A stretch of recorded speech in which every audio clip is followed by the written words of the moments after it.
আসসালামু আলাইকুম রহমতুল্লাহ। আজকে আমাদের 7 নম্বর ক্লাস, 6 নম্বর ক্লাস, মেবি 7 নম্বর ক্লাস হয়েছে। তো বিগত ক্লাসে আমরা সবাই আনসার টু দ্য কোয়েশ্চেন নং 1 এবং আনসার টু দ্য কোয়েশ্চেন নং 2 এ এবং বি পর্যন্ত লিখছি।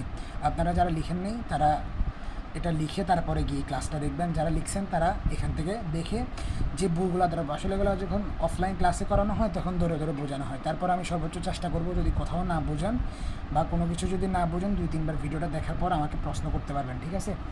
আচ্ছা, এখন দেখেন, আমরা প্রথমত একটা খাতার ভিতর আমরা বলছিলাম যে কোনো জায়গায় মার্জিন হবে না, আমরা আগে মার্জিন ছাড়া শিখবো, তারপর মার্জিন করে শিখবো। এখন মার্জিনটা কতটুকু হবে, যেহেতু আমরা খাতাটা খালি নিব, কোনো মার্জিন টার্জিন করবো না, তার জন্য আমরা স্কেল ছাড়া আমরা 2 আঙ্গুল হিসেব করব।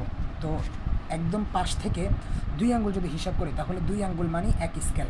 তাহলে আমরা 2 আঙ্গুল এই জায়গা ধরে এখান থেকে, এটা যেহেতু স্কেল করা আছে, এখন আমার কাছে আর খাতা নাই বেড়ে আমি এটা ধরছি যতটুকু, আশা করি এখান থেকে বুঝবেন ইনশাল্লাহ।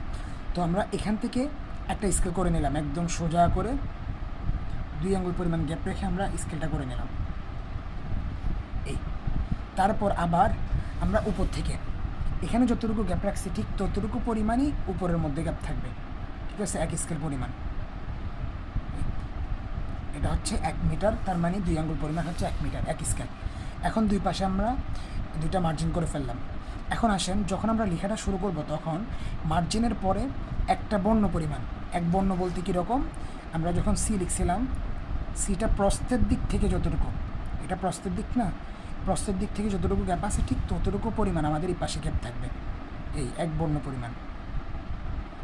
এখন আমরা এই গ্যাপটা রেখে দিলাম। এটা একদম বাংলার ক্ষেত্রে ইংলিশ বলেন বা আরবি বলেন সবগুলো আমাদের সেম সিস্টেম।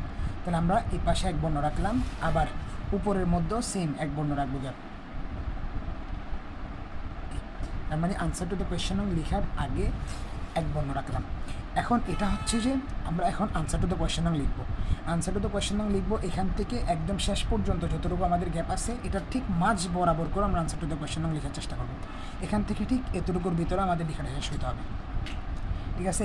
এখান থেকে এতটুকু শেষ করার পর আমরা নিচে একটা আন্ডারলাইন করলাম সোজা করে, এই করার পর আবার উপরে যতটুকু গ্যাপ রাখছি বা এই পাশে যেরকম এক বর্ণ পরিমাণ গ্যাপ রাখছি, আমরা আন্ডারলাইন করার পরে নিচে সেম এক বর্ণ পরিমাণ গ্যাপ রাখবো। তাহলে এখানে এক বর্ণ পরিমাণ গ্যাপ থাকবে, এতটুকু পরিমাণ গ্যাপ থাকবে। এখন আসেন, তাহলে 3টা গ্যাপ সেম দেখলাম, এটা আর এটা 2টা সেম। তারপর এখানে এক বর্ণ মানে সংখ্যাগুলোর কি, এটাকে বলা হয় রোমান সংখ্যা, লেখার আগে এক বর্ণ, আনসার টু দ্য কোয়েশ্চেন লেখার উপরে এক বর্ণ, আনসার টু দ্য কোয়েশ্চেন লেখার পরে এক বর্ণ। তারপর আবার আমি ধরলাম এখানে যেহেতু এক বর্ণ গ্যাপ রাখছি, এখানে এখন এটা সোজা করে যদি ধরি তাহলে আমরা এখানে লিখবো এ লিখে একটা হাইপেন দিব ছোটো করে। এখন রোমান সংখ্যাটা লিখলাম, লিখার পরে দেখেন তো আপনারা যারা আছেন এখানে, আপনারা যখন ব্র্যাকেটগুলো দিয়েছিলেন দেখলাম আমি অনেক বড় করে ব্র্যাকেট দিয়েছেন, মানে এটা বর্ণ থেকে অনেক বিশাল হয়ে গেছে। তো ব্র্যাকেটগুলো আমরা মূলত দিব এখানে বর্ণগুলো ঠিক ততটুকু পরিমাণ বড় করে আমরা ব্র্যাকেটগুলো দিব। এটার বাইরে যাবে না, এটা মনে রাখতে হবে, বাইরে যেতে পারবে না। এতটুকু লিখলাম, লেখার পর এখন এই রোমান সংখ্যাগুলো লেখার আগে ঠিক যতটুকু গ্যাপ রাখছি, রোমান সংখ্যা আমরা লেখার পরে এখান থেকে আবার এক বর্ণ পরিমাণ গ্যাপ রাখলাম, এই। তার মানে একটা জিনিস খেয়াল রাখবেন, এখানে সব কিছু মূলত এক বর্ণ পরিমাণে গ্যাপ। এখানে আনসার টু দ্য কোয়েশ্চেন লেখার পরে উপরে সব কিছুতে এক বর্ণ গেল। এরপর হচ্ছে যে আমরা তাহলে এখান থেকে লেখাটা শুরু করলাম, কারণ যেহেতু আমরা এখানে এক বর্ণ পরিমাণ রাখছি, এতটুকু পরিমাণ আসছে, তাহলে আমাদের লেখাটা শুরু হবে এখান থেকে হেল্প দিয়ে শুরু হবে, এখান থেকে আমরা শুরু করলাম। এখন আসেন, প্রতিটা ওয়ার্ডের মাঝখানে কতটুকু গ্যাপ রাখবেন।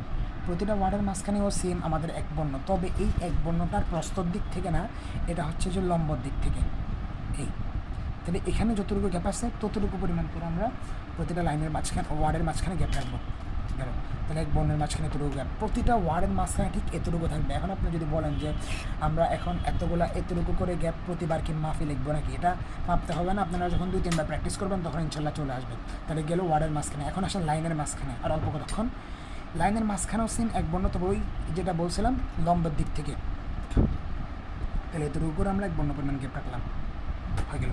তাহলে আমরা এখন দেখতেছি যে লেখা শুরু করার আগে, রোমান সংখ্যা শুরু করার আগে, রোমান সংখ্যা শেষ করার আগে, তারপর আনসার টু দ্য উপরে, আনসার টু দ্য কোয়েশ্চেন নিচে, তারপর ওয়ার্ডের মাঝখানে তারপর লাইনের মাঝখানে সেম পরিমাণ গ্যাপ থাকবে সবগুলাতে। এগুলো ভালো করে ফোকাস করে শুনবেন, তারপর দেখবেন।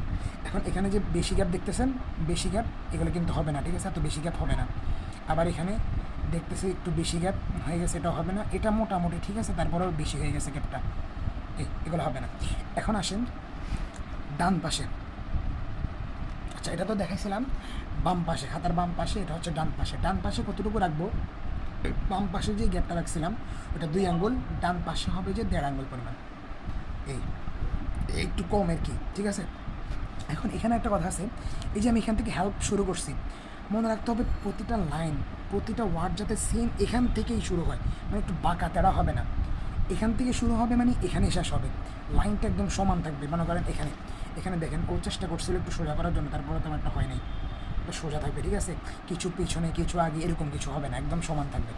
এখন এখানে যতটুকু গ্যাপ রাখছে 2 আঙ্গুল পরিমাণ, এখানে থাকবে 1.5 আঙ্গুল পরিমাণ। তার মানে এখানে যদি 1 মিটার হয়, এখানে থাকবে 0.75 সেন্টিমিটার, এই, ঠিক আছে? এরকম। এখন আসেন আমরা আনসার টু দ্য কোয়েশ্চেন নং 1 শেষ করে ফেললাম, আর এতটুকু বাকি আছে। এখন একটা কোয়েশ্চেন শেষ করলাম, আরেকটা কোয়েশ্চেন শেষ করবো, কতটুকু গ্যাপ রাখবো? এখানে যতটুকু গ্যাপ রাখছি তার থেকে একটু বেশি, মনে করেন এক স্কেল থেকে একটু কম রাখবেন। এখন এটা আমি এখান থেকে কেন নিশ্চিতভাবে বলতেছি না, তারপরে আপনাদের লেখাটা যেরকম হয় ওই লেখার আন্দাজ করে যেটা সুন্দর হয়। তবে সুন্দর হচ্ছে যে আপনি এক স্কেল পরিমাণ রাখবেন, যদি বেশি হয়ে যায় তাহলে এক স্কেল থেকে একটু কম, তার মানে 0.75 সেন্টিমিটার। এই পাশেরটাকে ফলো করবেন, তাহলে এটা আর এটা, এই এক আর এক নিচের এটা, তাহলে এই 3টা সেম গ্যাপ থাকবে।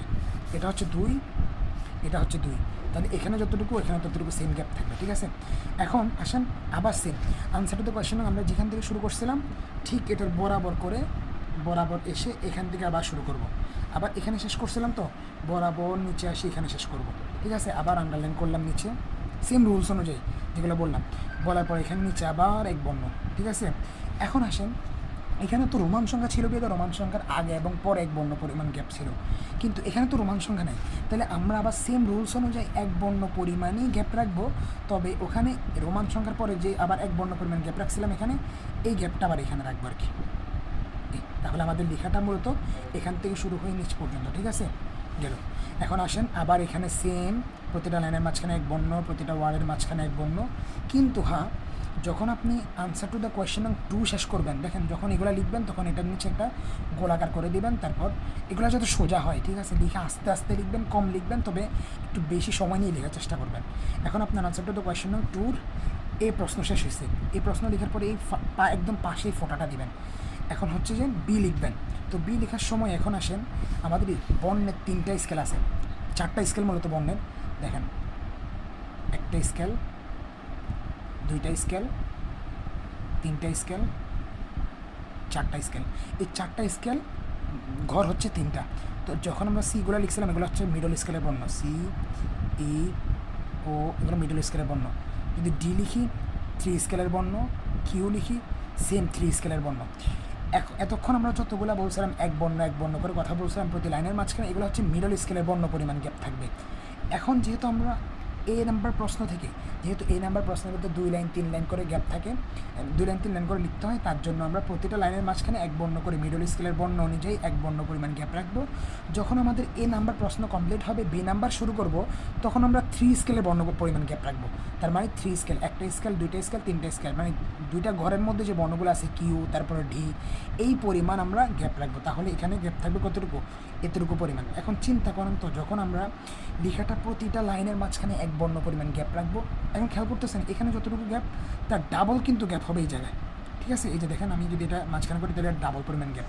যখন আপনাদের প্রতিটা লাইনের মাঝখানে সেম গ্যাপ থাকবে আর একটা প্রশ্ন শেষ হওয়ার পরে এটা ডাবল বর্ণ পরিমাণ গ্যাপ থাকবে, তখন লেখাটা খুব সুন্দর লাগবে, ঠিক আছে? তাহলে সেম সিস্টেমে লেখাটা চলবে, প্রতিটা লাইনের মাঝখানে গ্যাপগুলো, আর যেখানে যা বলছি এগুলো যদি না বোঝেন গ্রুপে প্রশ্ন করবেন, ইনশাল্লাহ আমি উত্তর দেওয়ার চেষ্টা করব।